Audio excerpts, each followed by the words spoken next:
Episode 58। और क्या हाल चाल, सब बढ़िया। तो शुरू करते हैं। तो इससे पहले एपिसोड 58 के 2 पार्ट आ चुके हैं, तो अभी तक उन दोनों वीडियो को नहीं दिखाया है ना, तो देख सकते हो। तो शुरू करते हैं। अब वांगलिंग चलता है तो यहाँ पर कुछ सोचने लगता है उसी बुड्ढे के बारे में, जिस बुड्ढे की अभी हाल हमारे वांगलिंग ने मूर्ति बनाई है। बता देता हूँ, उस बुड्ढे का नाम है यूंगकूजी, मतलब कि ठरकी बुड्ढे का नाम है यूंगकूजी। अब वांगलिंग को उस बुड्ढे के बारे में सोचकर कुछ हंसी आ जाती है। इतने में वांगलिंग अपने हाथों में एक टोपी देखता है, जो कि यूंगकूजी हमारे वांगलिंग को देकर गए थे। वो इसलिए क्योंकि वांगलिंग जहाँ भी अगर जाए ना, तो वो अपने आप को इस टोपी के भरोसे छुपा सके। अब पलक झपकती 1 महीना गुजर जाता है और जो बर्फ है ना, वो लगातार बढ़ती रहती है और बढ़ती रहती है, जिस वजह से जो नॉर्मल इंसान थे ना, उनमें से काफी तो बर्फ के रूप में जमकर मारे भी गए थे। अब इतने में हमारे वांगलिंग को बताया जाता है, जो कि किसी पर ज्यादा ध्यान नहीं देता, सिर्फ अपना जो वुड कार्वेंट है ना, उसे ही बनाता रहता है। अब वांगलिंग फैसला करता है कि अब समय हो चुका है यहाँ से निकलने का, क्योंकि काफी साल हो चुके हैं यहाँ पर। इसलिए अब वांगलिंग फैसला करता है कि अब वो लास्ट बार ट्राई करेगा सोल फॉर्मेशन पर पहुंचने पर,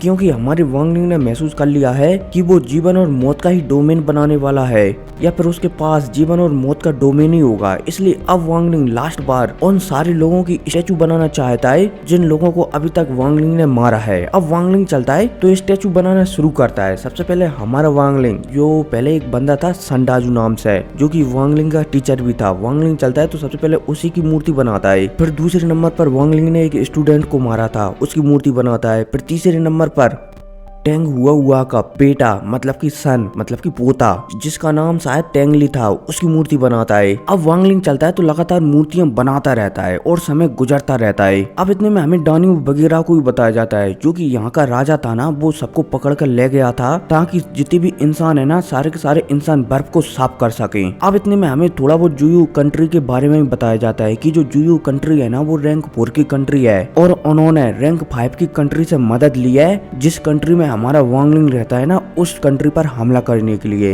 हालांकि रैंक 5 की कंट्री रैंक 4 जुयू कंट्री की मदद करना नहीं चाहती, लेकिन जो जुयू कंट्री है ना, उसमें एक लड़की है जो कि 100 सालों के अंदर अंदर सोल फॉर्मेशन पर पहुंच गई है। तो उसी कंट्री की बदौलत बोला जाए तो उसी लड़की की चक्कर में रैंक 5 कंट्री जुयू कंट्री की मदद कर रही है। अब पलक झपकते समय गुजरता जाता है और हमारे वांगलिंग को बताया जाता है, वांगलिंग ने लगातार बहुत सारे स्टैचू बनाकर सामने रख लिए थे और हर उस बंदे का स्टैचू बनाया था जिन जिन बंदों को हमारे वांगलिंग ने मारा था। अब वांगलिंग चलता है तो यहाँ पर जितनी भी स्टैचू रखे हुए थे ना, सारे के सारे स्टैचुओं को आपस में कंबाइन कर देता है, जिसकी वजह से एक सर्कल सा बन जाता है। अब जैसे ये सर्कल सा बनता है ना, तो वांगलिंग चलता है तो इस सर्कल को आप ऐसा मान सकते हो कि हमारे वांगलिंग के हाथों में एक पोर्टल होता है और उस पोर्टल के अंदर जो सर्कल चला जाता है, बोले जाए तो वांगलिंग सारे के सारे सर्कल को ही खा जाता है। अब जैसे ही वांगलिंग इस सर्कल को खाता है ना, तो वो समझ जाता है कि अब चाहे वो किसी को मारे न मारे, चाहे वो कुछ भी करे, लेकिन आने वाले 10 सालों में अगर वो ट्रेनिंग करता है ना, तो सोल फॉर्मेशन पर पहुंच जाएगा। अब जैसी महसूस हमारा वांगलिंग करता है ना, तो वांगलिंग के चेहरे पर मुस्कुराहट आ जाती है। वांगलिंग चलता है तो अपने ऐसे दोनों हाथ फैलाकर एक लंबी सांस लेता है और घर से बाहर निकलता है। अब जैसी वांगलिंग घर से बाहर निकलता है ना, तो वांगलिंग अभी तक जो बूढ़ा दिख रहा था ना, वो आराम आराम से जवान होने लगता है। अभी तक वांगलिंग जो टेढ़ा चल रहा था ना, थोड़ा झुककर, वो दोबारा से पहले जैसा होने लगता है। वांगलिंग के चेहरे पर जितनी भी झुर्रियां थी, वो दोबारा से पहले जैसी होने लगती हैं। और अब इतने में हमारा वांगलिंग अपनी आंखें खोलता है, फिर मतलब कि जैसे ही हमारा वांगलिंग आंखें खोलता है ना, तो दोबारा से वो पहले जैसा हो जाता है। बोला जाए तो जब हमारा वांगलिंग यहाँ पर आने से पहले था ना, पहला का पहले जैसा हो जाता है। अब इतने में वांगलिंग डान्यू के बारे में सोचने लगता है कि भाई डान्यू कैसा होगा। हालांकि वांगलिंग को डान्यू की चिंता नहीं थी, क्योंकि हमारे वांगलिंग ने डान्यू को एक वुड कार्वेंट दिया था, जिसकी सहायता से डान्यू हर चीज का अनुभव लगा सकता था। बोला जाए तो डान्यू इस बर्फ से उसे कोई भी प्रभाव नहीं पड़ेगा। अब इतने में सीन शिफ्ट होता है और फिर हमें डान्यू को बताया जाता है, जो कि बहुत सारे बंदों के साथ यहाँ पर बर्फ साफ कर रहा था। अब पलक झपकती रात होती है और जैसी सुबह होती है ना,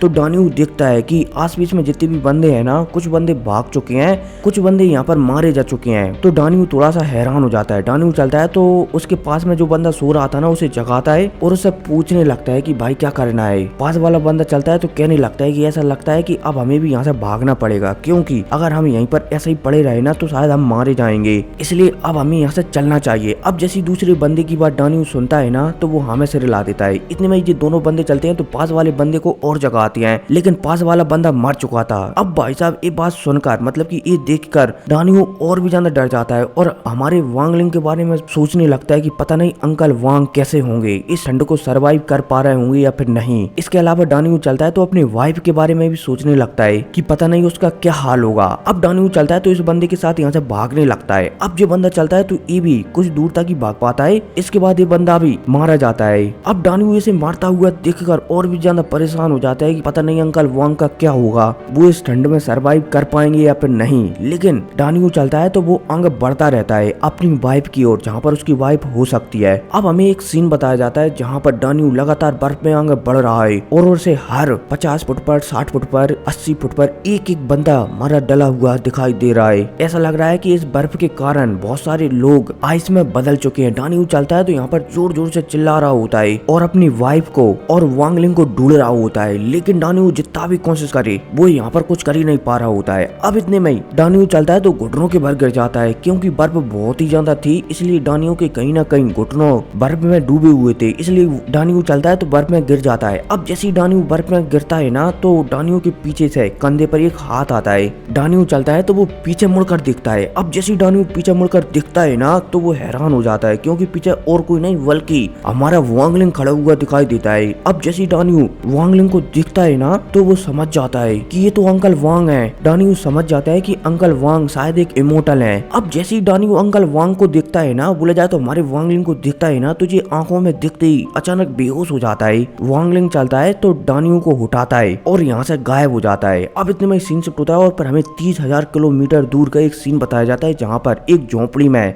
एक औरत एकदम बुरी हालात में थी। हमारा वांगलिंग चलता है तो यहाँ पर प्रकट होता है और इस औरत को भी उठाता है और पलक झपकती यहाँ से गायब हो जाता है। अब इतने में सीन शिफ्ट होता है और फिर जो रैंक 4 की कंट्री है ना जे वाली, इसके बॉर्डर का सीन बताया जाता है जहाँ पर रैंक 4 की कंट्री और रैंक 1 और 4 की कंट्री मतलब की जुयू कंट्री के बॉर्डर थे। अब जैसे ही हमारा वांगलिंग यहाँ पर आता है ना तो वो एक यहाँ पर सुरंग बनाता है और उस सुरंग के अंदर डानियो और डानियो की वाइफ को यहीं पर छोड़ देता है। साथ ही साथ यहाँ पर एक बॉक्स भी रख देता है जिसमें बहुत सारे गोल्ड कॉइन थे और वांगलिंग चलता है तो यहाँ से गायब हो जाता है। अब कुछ समय बाद डानियो की बीवी या फिर बोला जाए तो डानियो की वाइफ और डानियो को होश आता है। अब जैसे ही डानियो का होश आता है ना और वो पास में अपनी वाइफ को देखता है तो वो थोड़ा सा हैरान हो जाता है, लेकिन एक पल पहले उसे वांगलिंग की याद आ जाती है और वो समझ जाता है कि शायद अंकल वांग ने ही उन्हें दोनों को यहाँ पर बचा कर लाए थे। वो समझ जाते हैं कि वो अंकल वांग एक इमोर्टल थे और शायद उनकी ही सहायता से हम बच पाए हैं। अब डानियो चलता है तो अपनी वाइफ को भी जगाता है और सब कुछ बता देता है कि अंकल वांग वास्तव में एक इमोर्टल थे और उनकी बदौलत आज हम शायद जिंदा हैं, वरना शायद हम मार जा चुके होते। डानियो चलता है तो यहाँ पर झुककर वांगलिंग को प्रणाम वगैरह करता है और साथ ही साथ वांगलिंग यहाँ पर जो बॉक्स छोड़कर गया था ना उसे भी खोलकर देखता है जिसमें बहुत सारे गोल्ड कॉइन थे। अब यहाँ पर फाइनली डानियो चलता है तो अपने वाइफ के साथ इस सुरंग के अंदर चला जाता है और एक दूसरी नई जगह पर पहुंच जाता है जहाँ पर एक छोटा सा गाँव वगैरह था और वांगलिंग ने इसी कारण यहाँ पर एक सुरंग बनाई थी ताकि ये लोग उस गाँव में पहुंच सके और अपनी वांगी की जिंदगी शांति से बिता सके। डानियो चलता है तो फाइनली यहाँ से चला जाता है और इसी के साथ जो डानियो का चैप्टर था ना वो खत्म हो जाता है। अब डानियो के यहाँ से जाते ही यहीं पर थोड़ी देर बाद हमारा वांगलिंग प्रकट होता है और डानियो जिस दिशा में गया है ना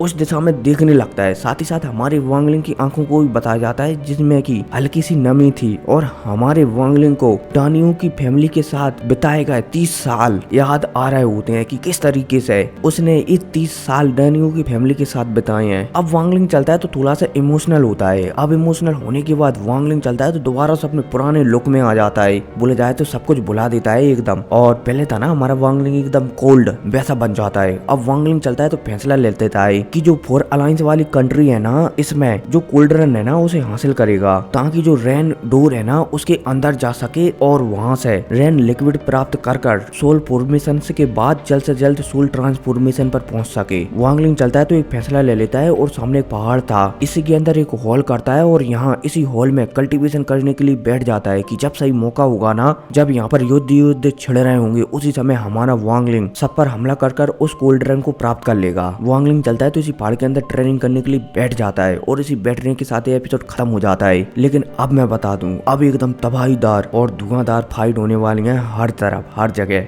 खैर कोई नहीं, मिलते हैं अगली वीडियो में, टेक केयर, बाय।